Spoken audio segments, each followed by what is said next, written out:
पाकिस्तान कई बार बोल चुका है और दुनिया को बोल चुका है कि हम वहाँ पर गड़बड़ कर रहे हैं बलूचिस्तान में। आज जो खतरा है हिंदुस्तान के ऊपर वो उस वक्त के खतरे से बहुत ज़्यादा है।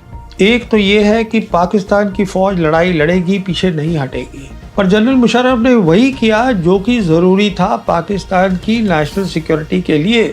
ईरान की भी समझ में आ गया कि पाकिस्तान कितना अहम है। फील्ड मार्शल आसिफ मुनीर और उनका डेलीगेशन वो तेहरान में है कुछ खास काम के लिए।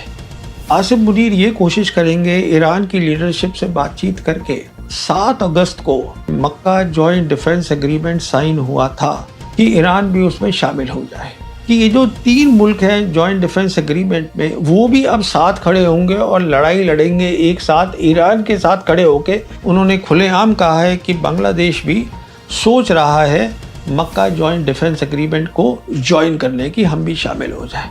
देखिए उसका असर सीधा पड़ेगा सिलीगुड़ी कॉरिडोर पर। अगर ये काट दिया जाए, यहाँ अगर खतरा बढ़ जाए, हिंदुस्तान का पूरा नॉर्थ ईस्ट कट जाता है। हमारा खतरा बहुत बढ़ गया है उधर। कश्मीरियों का सवाल है, उनका जो है वो हमारे साथ आज नहीं खड़े हैं क्योंकि हमने उनको बहुत बार धोखा दिया। 21 अगस्त को खबर आई पाकिस्तान के army chief field marshal Asif Munir Balochistan के कुछ लीडर से बात कर रहे थे। उन्होंने ये कहा बाहर की कुछ ताकतें बलूचिस्तान में दखल अंदाजी कर रही हैं बड़े पैमाने पर। हिंदुस्तान का नाम नहीं लिया।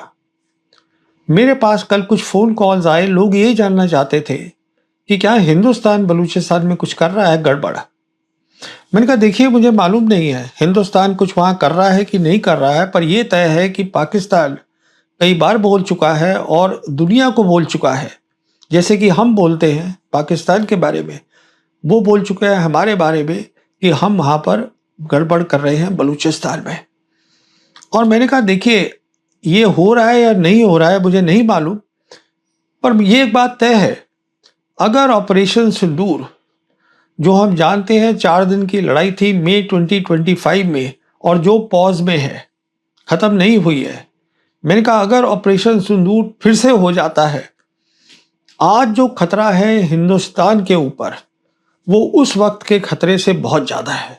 ये हमें बात समझनी है।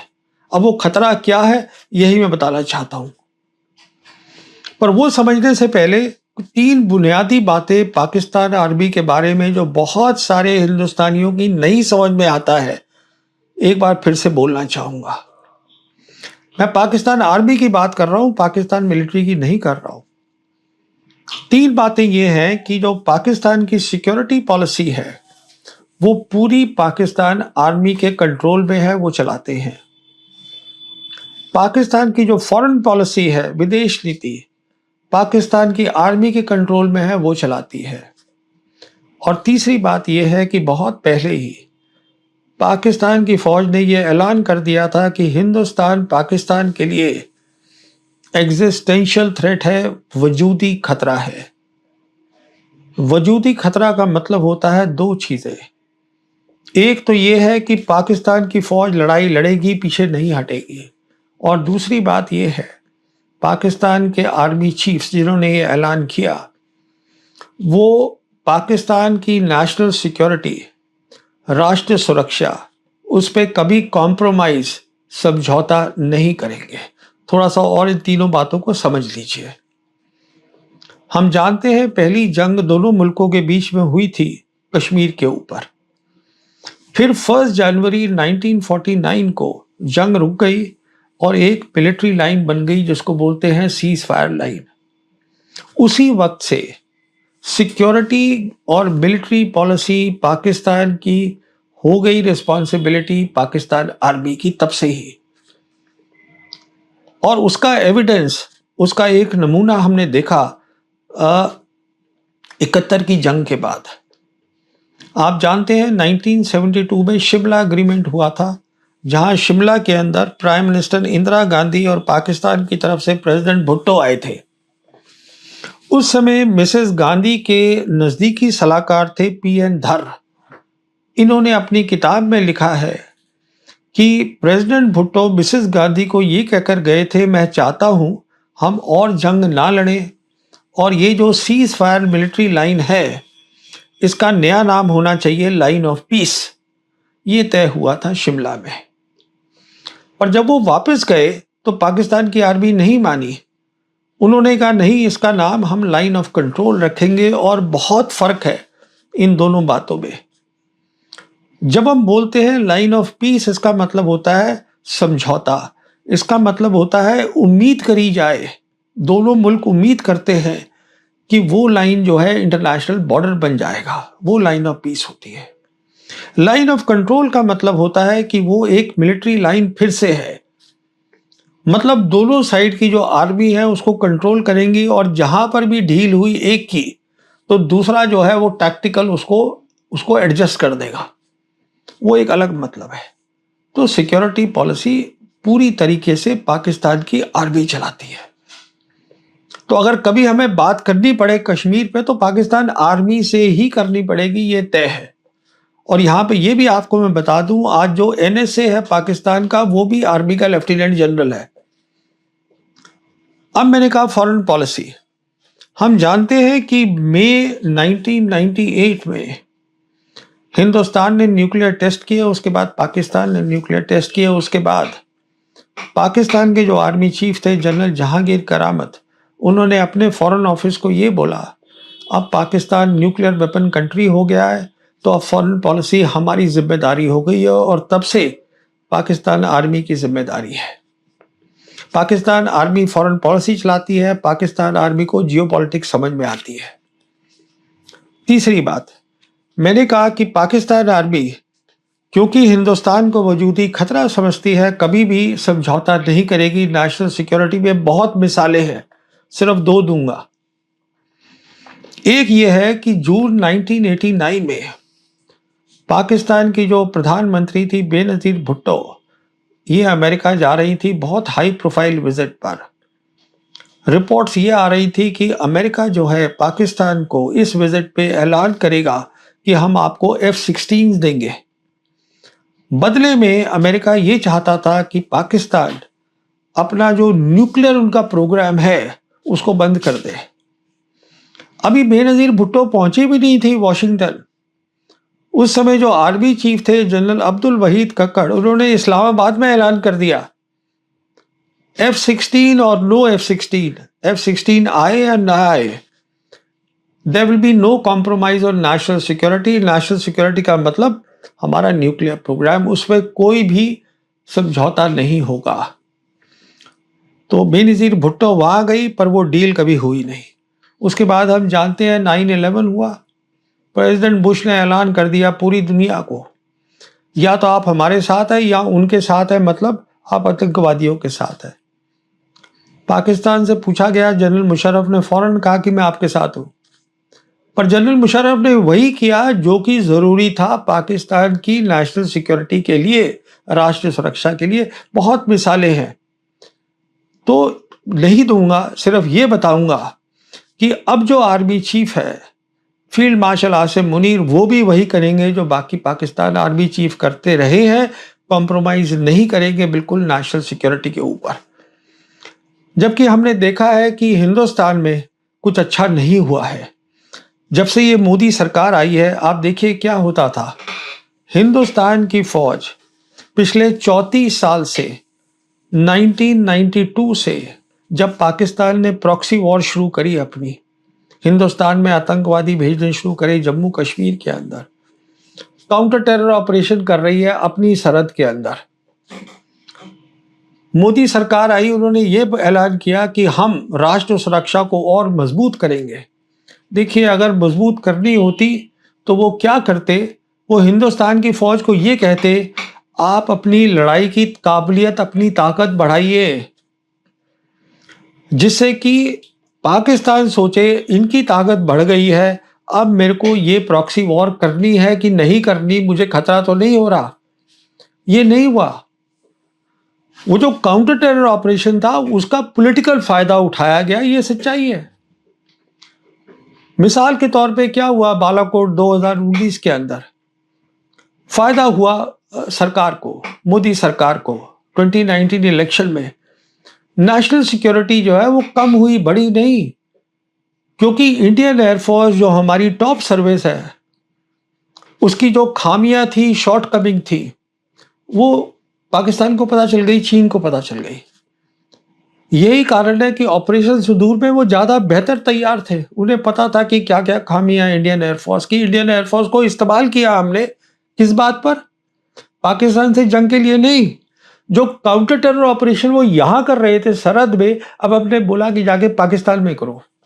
कौन इस्तेमाल करता है एयरफोर्स को ये काउंटर टेरर ऑपरेशन में? पाकिस्तान के अंदर हिंदुस्तान की फौज को कोई नहीं करेगा, पर हमने किया है वो। तो देखिए, मैं बात कर रहा था ऑपरेशन सिंदूर की। ऑपरेशन सिंदूर के बाद हमने ये ऐलान किया, हम ये जीत गए हैं, अच्छी बात है।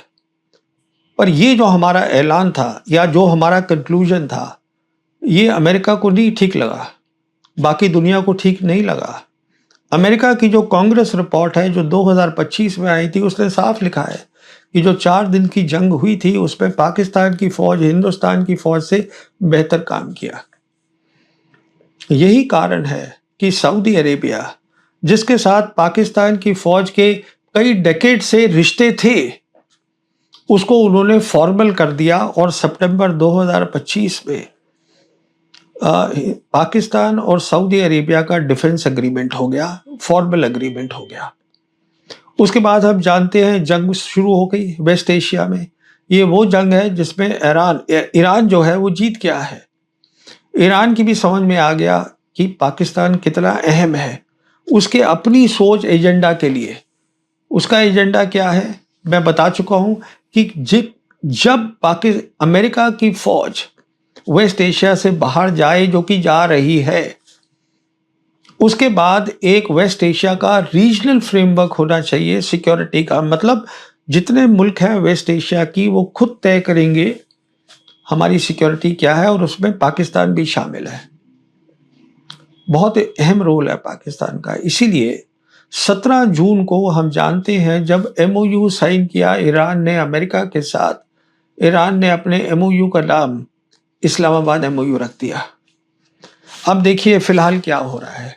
आज जब मैं आपसे बात कर रहा हूँ, फील्ड मार्शल आसिफ मुनीर और उनका डेलीगेशन वो तेहरान में है कुछ खास काम के लिए। 2 बातें बोलूँगा उसके बारे में। पहली बात तो तय है वो इसलिए गए हैं क्योंकि प्रेसिडेंट ट्रंप चाहते हैं मीडिएशन पाकिस्तान करे और इस जंग को इस तरीके से रोके जिसमें जो अमेरिका के लिए शर्मनाक ना हो, ह्यूमिलिएशन ना हो। ये प्रेसिडेंट ट्रंप चाहते हैं। वो कुछ भी बोलते रहे, उसका कोई मतलब नहीं है। उनके पास आज लड़ाई के कोई ऑप्शंस नहीं है। तो ये एक खास काम है जिसके लिए पाकिस्तान के field marshal Asif Munir Tehran में है, मीडिएटरी रोल का, कि देखना है किस तरीके से ईरान, जिसने अब शर्तें बातचीत की पाकिस्तान अमेरिका के साथ और ज़्यादा सख्त कर दी हैं, कैसे एक तरीके से दोनों पार्टीज को साथ में लाया जाए। दूसरी बात जो बताई जा रही है वो ये है कि आसिफ मुनीर ये कोशिश करेंगे ईरान की लीडरशिप से बातचीत करके कि जो 7 अगस्त को एक बहुत ही ज़रूरी, जिसको हम बोलते हैं मक्का जॉइंट डिफेंस एग्रीमेंट साइन हुआ था, कि ईरान भी उसमें शामिल हो जाए। तो देखिए ये ईरान का फैसला है, ईरान शामिल होगा कि नहीं होगा, पर मेरी ये असेसमेंट है कि शायद ईरान शामिल नहीं होगा। और वो मैं इसलिए कह रहा हूँ कि ये जो जॉइंट डिफेंस एग्रीमेंट है, ये ईरान का जो एजेंडा है, जो रीजनल फ्रेमवर्क बनाने का, ये उसी को आगे कर रहा है।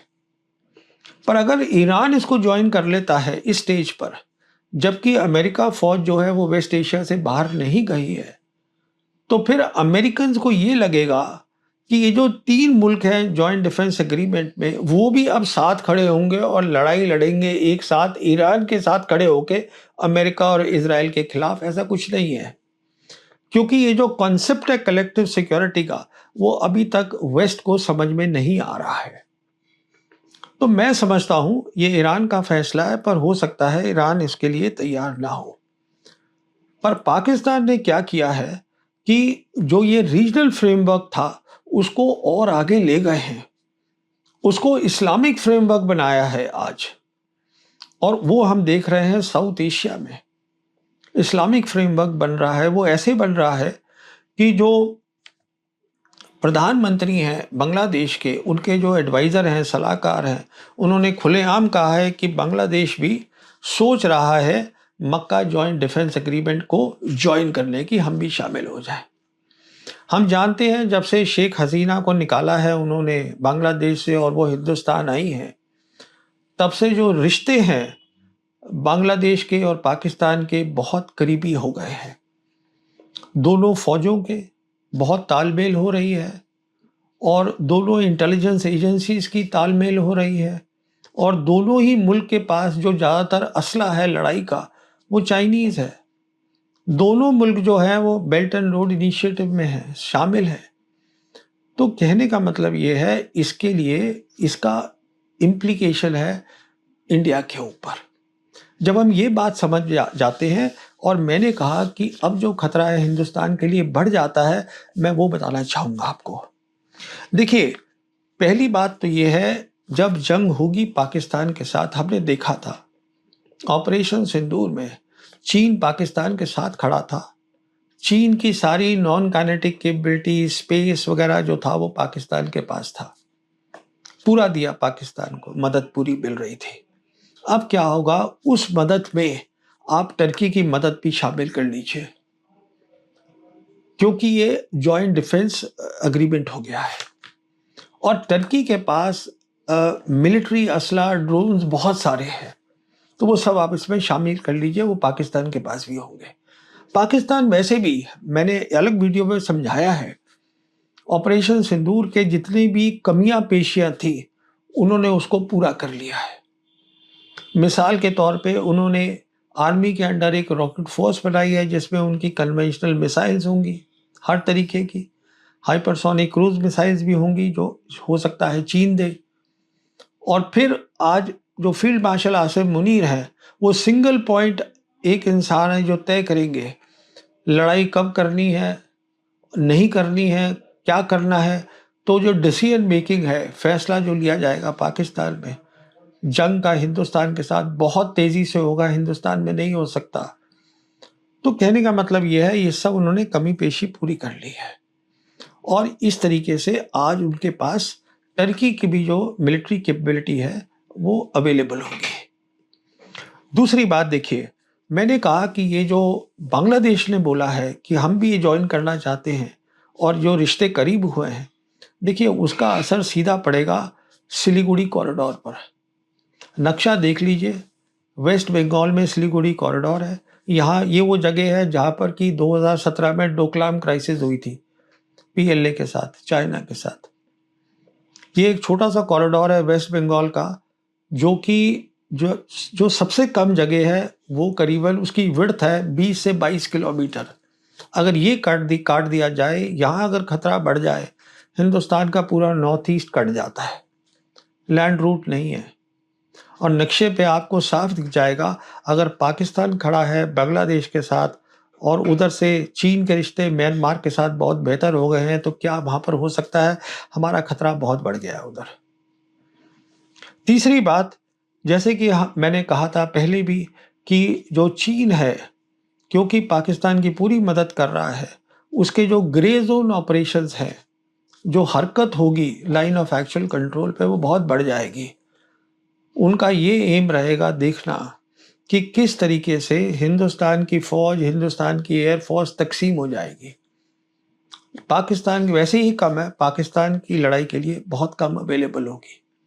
और चौथी बात तो हम सब जानते हैं, जहाँ तक कश्मीर का सवाल है, कश्मीरियों का सवाल है, इसको मैं समझा भी चुका हूँ अपने पिछले वीडियो में।